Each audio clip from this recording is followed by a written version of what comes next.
Record পরিমাণ transfer ফিতে Saudi আরবে যাচ্ছেন ভিনিসিয়াস জুনিয়র। তবে এখনও গুঞ্জন, যদি এমনটা হয় তাহলে তার ট্রান্সফার ফি ছাড়িয়ে যাবে নেইমারকেও। তবে সবই নির্ভর করছে রিয়াল মাদ্রিদ ও ব্রাজিলিয়ান তারকার উপর। এছাড়াও আতলেটিকো মাদ্রিদ ছেড়ে ইন্টার মায়ামিতে যোগ দিয়েছেন রদ্রিগো দি পল। ক্লাব বিশ্বকাপে সেমিফাইনালে পিএসজির কাছে নাস্তানাবুদ হয়েছে রিয়াল মাদ্রিদ। ৪-০ গোলের হার শুধু টুর্নামেন্ট থেকে ছিটকে দেয়নি, লজ্জায় ফেলেছে লস ব্লাঙ্কোদের।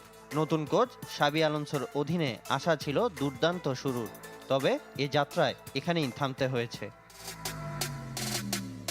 স্প্যানিশ হেভিওয়েটদের এমন সংকটাপূর্ণ সময়ে ব্রাজিলিয়ান তারকা ভিনিসিয়াস জুনিয়রের সাথে চুক্তি বাড়ানো নিয়ে দেখা দিয়েছে জটিলতা।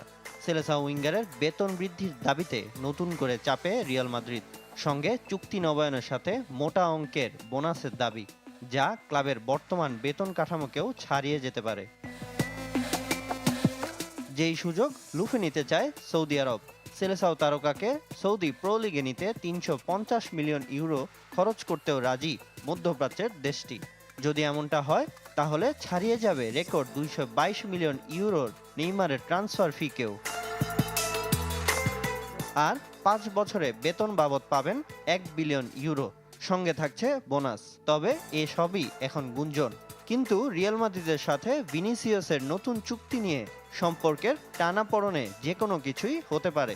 গণমাধ্যমের দাবি, সেলেসাও তারকাকে বিক্রি করার কথা ভাবছে ক্লাব কর্তৃপক্ষ।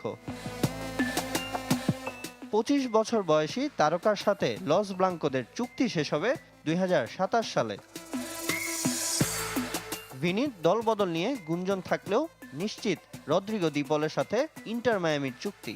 ৩১ বছর বয়সে ইউরোপ ছেড়ে লিওনেল মেসির দলে আর্জেন্টিনার বিশ্বকাপ জয়ী এই মিডফিল্ডার। $১২ মিলিয়ন আতলেতিকো মাদ্রিদ থেকে পলকে ৪ বছরের জন্য দলে টেনেছে এমএলএস-এর ক্লাবটি। তবে ২০২৫ সালের বাকি অংশ খেলবেন ধারে।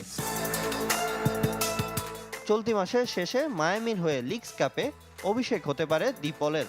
মেসির সাথে সময় কাটানো ও বিশ্বকাপে প্রস্তুতির মঞ্চ হিসেবে যুক্তরাষ্ট্রকে বেছে নিয়েছেন দি পল। আতলেটিকো মাদ্রিদের হয়ে ১৩৪ ম্যাচ খেলেছেন এই মিডফিল্ডার। অবশ্য তার জায়গা পূরণ করতে ইতোমধ্যে আরেক আর্জেন্টাইন বিশ্বকাপ জয়ী মিডফিল্ডার থিয়াগো আলমাদাকে দলে টেনেছে দিয়েগো সিমিওনের দল। সামিন ইয়াসার, চ্যানেল 24।